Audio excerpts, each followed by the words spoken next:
Hello everyone, we would like to introduce the Chart Guys' newest course, Essential Candlesticks and the Patterns that they create. This is something that I, 9 years into my trading journey, take for granted. I look at a chart and I can instantly, subconsciously know what the candlestick shapes are telling me, the patterns that they are creating, and the market psychology that's going on behind the scenes to create those candlestick shapes. Obviously, I had to learn this at some point, and it was literally step number 1 of my technical analysis education journey was understanding what these candlestick shapes are telling us. So after going through this 12-hour course, you'll be able to understand why candlesticks are essential for trading success, develop your own ability to observe and react to the market trends and changes, develop an understanding of market psychology and how this phenomenon influences price action, as well as a whole bunch more. I'm going to link this website in the description of this video so you can check out more information for yourself. We've got examples of the modules and we break down exactly how this course is compiled. And essentially what it is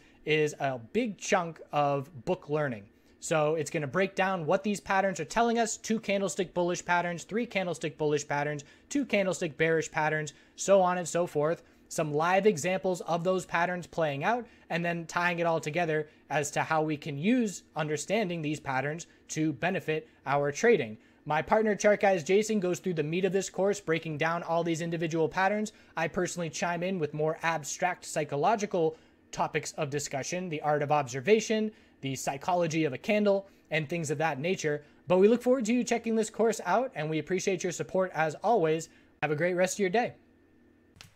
Hello MJ traders, checking in on things. We're going to look at the big 5 along with HEXO, TRST, OGI, TGOD, and VFF, and MedMen.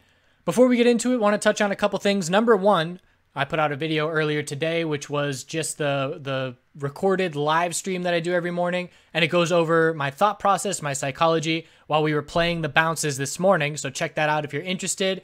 Another thing that I want to go over is, let's see, I wrote them down. Earnings. Next week, we have a significant amount of earnings. Make sure you know when your companies have earnings, because that's what the sector is looking towards right now, and that's going to have a significant impact on the short-term direction of the sector. Also, advantage of pre-market. So again, if you are a trader and you do not have pre-market or extended hours trading, you're at a disadvantage compared to tens of thousands of people. Today, pre-market, we had ACB, or I should say APHA, ran up on the US side of things just under $12, and about 15 minutes, 10 minutes after the bell rang, we were down at $9.25.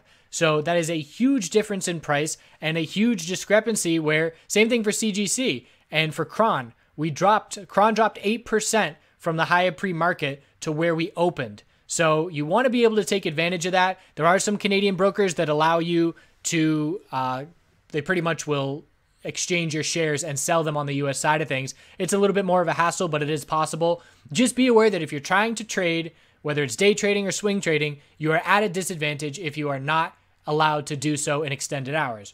Another point before we get into the technical analysis is I want to highlight how large money and special interests and big players are influencing the herd. We know they do it. The talking heads do it on the television. We have these shorts put out scare articles, but it's been so blatant to me, more blatant than at any point probably in my trading career this past week, both directions in the MJ market. So it only costs, I believe, about $10,000 or so. That's information from years ago, so that's probably changed. But to put out a press release on MarketWire, which sends it out to all the different brokers, and then that disseminates it to the herd, all these retail traders. And what we noticed is, on the way up, we were seeing recycled bullish articles. The CGC upgrade from Piper, that got recycled. The same news came out 3 days later, and we had people in our chat room posting it like it was new news. And I had to be like, no, this is a repeat of the news that we got a few days ago. And now they're doing it bearish. So 2 days ago, yesterday, I had 4 news alerts from Fidelity. And when I say from Fidelity, I mean through Fidelity. It's not specifically Fidelity giving me that news. Through Fidelity and through MarketWire, that were all bullish the sector. And it was, not just individual company press releases, but news saying, the multi-billion-dollar industrial hemp market heating up in the US and things like that. I got 4 of those yesterday. Today I got 6 bearish news alerts. 4 of them were the repeated CRON downgrade news. different headlines a couple times, but sometimes just the same regurgitated article. So someone is paying for the same article to be disseminated multiple times today to induce selling and to have their shorts be profitable. So that's something to be aware of. And again, we know the talking heads do this. We see it on CNBC. The shorts do it, but just be aware that it's absolutely a psychological game going on of people trying to influence large amounts of people with their money. And it's, triggering their emotions that gets them to be successful doing so. One more thing I wanted to point out. We have the SEC has the rule in place. I forget exactly what it's called now off the top of my head. I'll have to double check that. But it's essentially a rule that's limiting the amount of short selling on these tickers. I believe CRON and APHA now have this limitation on until tomorrow after hours. And essentially what it's saying is you can only short at a price higher than the price that just triggered. So what that intends to do is to not allow for shorts to market sell, take out all the bids, trigger all the stop losses, and see flash crashes, essentially. It's a measure to prevent against flash crashes. So if you want to short, you pretty much have to do it for limit orders, and someone has to buy your shares as opposed to you being able to instantly market sell them. So that's something to be aware of, that the shorts have a little bit of a restriction put on them in that regard for CRON and APHA into tomorrow. And last, I think that's everything I wanted to cover. Let's go technical analysis. One more thing. The MJ index that I pointed out in the US MJ video over the weekend, I talked about the market cap, and I was surprised about TRUL's market cap. And the reason, as some of you pointed out, was that those market cap calculations are done with only free trading shares and not fully diluted. So if there's locked up shares, it doesn't count that in the market cap, when in reality, that should be the case. So just be aware that those market cap numbers that you're seeing on marijuanaindex.com are not reflecting locked up, fully diluted shares.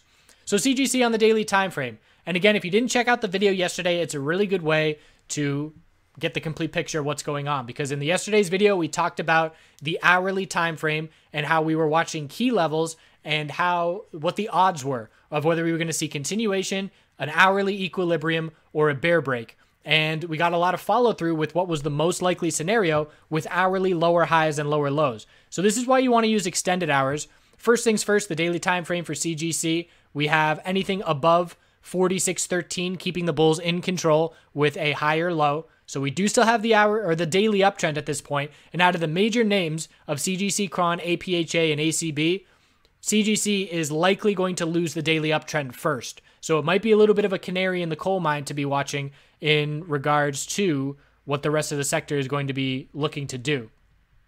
So on the hourly time frame, it looks a little bit tricky here, but if you put on extended hours, look at how much more clear this looks. It's the perfect lower high that we were looking for. So we had the big pullback, we had the start of the bounce heading into yesterday, and we were looking for a bounce and a lower high to form. From there, we were looking at the odds. Are we going to see a lower high and lower low? Are we going to see a lower high, higher low, and bull break and equilibrium? What's the setup? And the most likely scenario for CGC, due to it being the biggest pullback at the end of the day yesterday, was a lower high and lower low. So if you don't have that pre-market action turned on, you're missing that lower high being hit. It's a lot more clear, and that's why I do like to use the extended hours levels. So what we have going on is a lower high and lower low all-out dump this morning. Again, I'm not going to go into depth on the bounce this morning because I did that in another video that I posted, but the afternoon bounce is just another hourly lower high. And here we are heading back down towards the low of the day in after hours at 47.57. So the bears are still in complete control. In order to change any kind of momentum, we're going to have to break 48.68 tomorrow morning. If we get a bear break of 47.57, we will clearly be looking at continuation of this pullback. Have to change the hourly trend back in favor of the bulls in order for a daily higher low to be set. And if we keep dropping down on this hourly chart and we don't change the trend before breaking 46.13, we're going to lose the daily uptrend, which means we need to zoom out to the weekly and then look for that weekly consolidation to form a higher low. It's a bearish reversal candlestick on the weekly time frame. Still 3 trading days left to go, so that shape of that candle is going to change.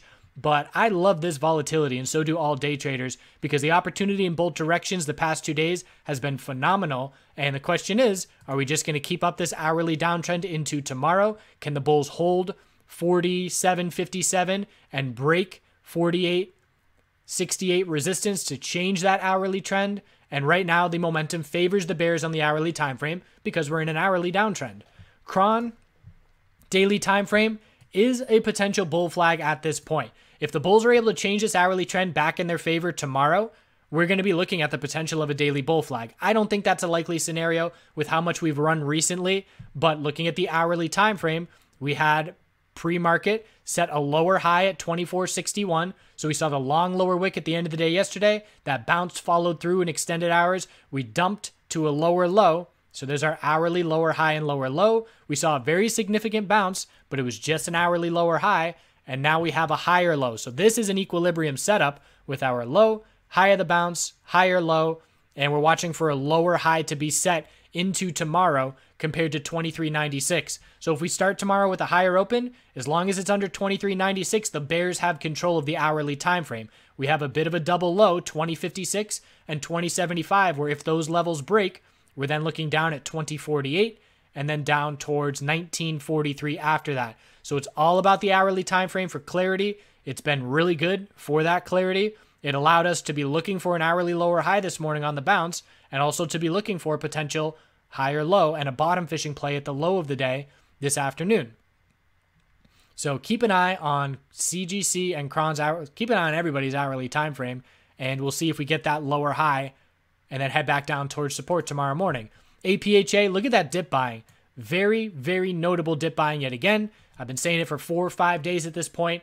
APHA is standing out as more bullish than these other names. The long lower wick, look at the stops triggered on the 5-minute time frame with a huge flush all the way down to 1273 in the first 5-minute candlestick, and then a huge recovery all the way back up to 1432. That is volatility that we love. 10% bounce in under an hour. So on the hourly time frame for APHA, and I'm going to use the US ticker because I want that after hours extended information. And we can see that we had the high of yesterday. And actually, let me get my bearings here. I'm going back to Canada just to keep where the volume is. But we had the high of yesterday, the low of the pullback was still healthy consolidation. We broke that support level, led to an oversold bounce. So I've got resistance at 1437 and 1432, a little double top. We formed a higher low at 1297, and the end of the day momentum for the bulls on APHA was very, very notable compared to everybody else. Look at that surge at the end of the day. Just a ton of bull volume pouring in, and you're not going to find many Canadian MJ names that ran like this in the last half hour of trading. A lot of people speculating that that might be, maybe we have news coming tomorrow morning. Maybe it's the rebuttal. Tomorrow's Wednesday. Who knows what's coming, but the volume is very notable compared to everybody else. And obviously the lower wick, the bulls bought the dip. We're right up at resistance. We could possibly see continuation over 1437 if these bulls keep up the strength that they've been seeing in extended hours. And again, we had an 8% higher open or 8% move in pre-market this morning to bring the US ticker up to $12 after closing under $11. So it was a 10% plus move, and the price really moving in extended hours. But the bottom line for me is the bulls aggressively bought the dip this morning, and then they aggressively bought at the end of the day. And APHA has been known to have a little bit of leaks in terms of seeing price action before news comes out. So that's something we're going to be paying attention to tomorrow morning. Most important support, 1297, 1273, and a key double top of resistance up at the high of the day. ACB didn't break the low of yesterday, so daily inside bar. Bulls are holding on just fine on the daily time frame at this point. The hourly time frame did give us a big pullback comparative to the consolidation from yesterday afternoon. So we hit the low of the dump, the high of the bounce, higher low, and we're looking for a lower high compared to 817 tomorrow morning. 761 and 752 are our key hourly supports, and 817, the top of the bounce, is our key hourly resistance. Top of the bounce from the morning is going to be the key resistance for pretty much any individual name, including names that we aren't going to cover here today. TLRY. Let's see how that looked on the hourly time frame. We continued to pull back from the weakness. It was in line with CGC in terms of that weakness. We bounced pre-market. We set a lower high at 87.22. We broke support, and now we're in a lower high and lower low pattern as well. Support At the low of the day, we hit the high of the bounce, topped out. We then pulled back and hit a new low of the day just barely. CGC dropped down here on the hourly and hit a new lower low. ACB, APHA, CRON, all of them did not. They kept an hourly higher low. So that's a specific difference where both CGC and TLRY stood out to us yesterday in the afternoon as the weakest names on their bounce attempt, on their consolidation yesterday afternoon. So it's not surprising that those are the two names that dropped to hourly lower lows compared to the low of this morning's first candlestick, where the other three names did not do so. So again, correlations and comparisons to all of these tickers give us clues as to most likely scenarios, and any most likely scenario for TLRY and CGC is going to be of a bit more bearish nature than these other names. And for APHA, it's the opposite. It's a bit more bullish nature. So anything under 85.39 is an hourly lower high on TLRY, and support is down at 81.09. If we break 81.09, we're looking down at 80.51 and 80 psychological. HEXO. So daily time frame consolidation clearly underway. Anything above 651 keeps the daily uptrend intact. So this is a scenario where if we're going to lose this daily uptrend, it's probably going to be in a head and shoulders pattern, with this being the left shoulder, this being the head. If we pull back and hold 651 for a daily higher low, bounce and unable to break the recent high of 794, and then roll over and lose the daily uptrend, that's the bearish reversal head and shoulders pattern. It's essentially just going from higher lows and higher highs to a lower high and then lower low. But as of this point, it's still healthy consolidation. So on the hourly time frame, we have a pullback to keep the hourly uptrend, lower high, lower low. So we lost the hourly uptrend, indicating daily consolidation is underway. As soon as we break 755, we have the top of the bounce at 748 resistance, and now we're looking at support of 721. So 721 to 748 is the range to be watching right now on HEXO. And even if we break 748, bulls are certainly not out of the woods. The next resistance is up at 787. But if we can break 748 tomorrow, that would increase the odds that the bulls are going to be able to maintain the daily uptrend and keep control here.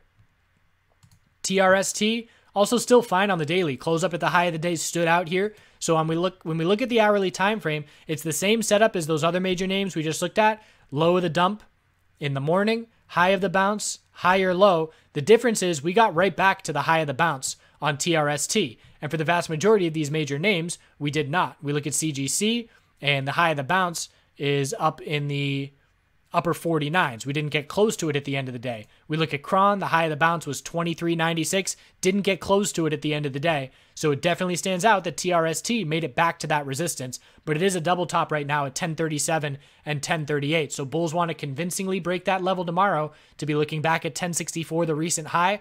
If we pull back and can't break 1038 first thing, bulls have to hold a higher low compared to 991 to stay in this hourly tightening range and to prevent from a bear break. A bear break would be 991 and 982. OGI, daily consolidation clearly underway after the bearish reversal candlestick from yesterday. One of those patterns where we have a daily higher low 6 days in a row. As soon as we lose that pattern, it indicates consolidation is coming. Loss of the hourly uptrend was also a red flag, and we have no real bounce until the end of the day.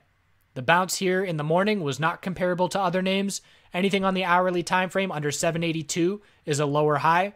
Support is 726, and on the daily time frame, bulls have to maintain 587 for a daily higher low. Have a ton of space for those bulls to work with. No red flags on these daily charts for Canadian MJ at this point.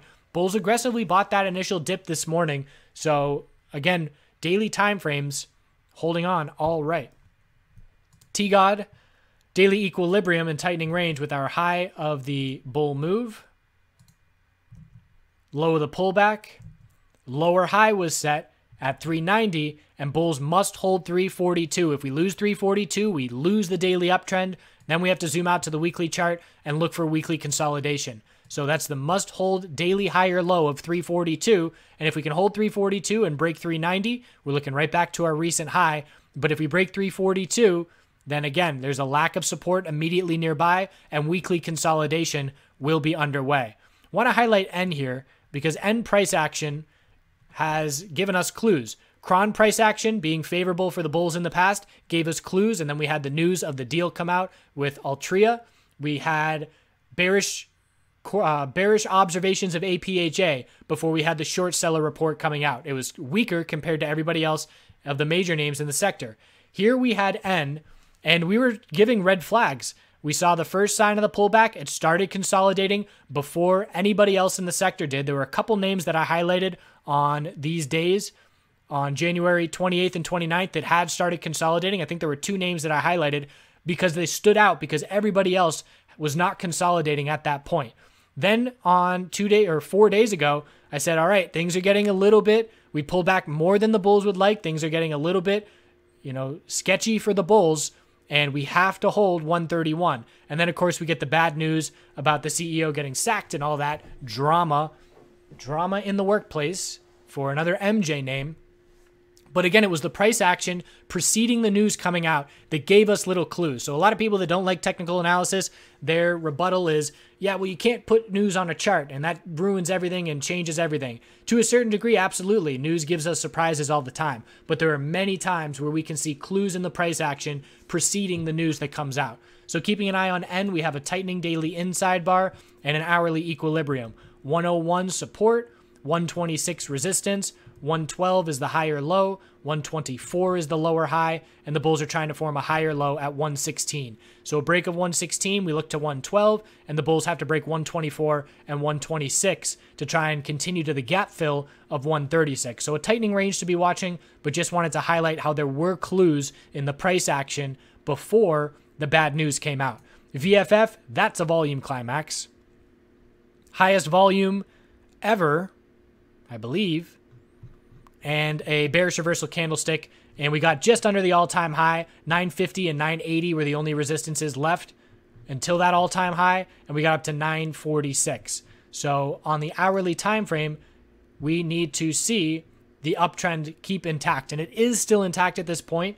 So the bulls do have some hope that they can shake off that bearish reversal candlestick on the daily, but support is 840. Higher low trying to form at 852. Anything under 946 is just a lower high. And this is a scenario where the most likely situation is probably going to be a lower high and tightening hourly range. At least the bulls hope that we can hold 842 and see a move back up over $9 and likely form a lower high compared to 946. If tomorrow morning we break 852 first thing, that tells us daily consolidation is coming. Certainly very overdue at this point with a 100% bull move in 2.5 weeks of trading.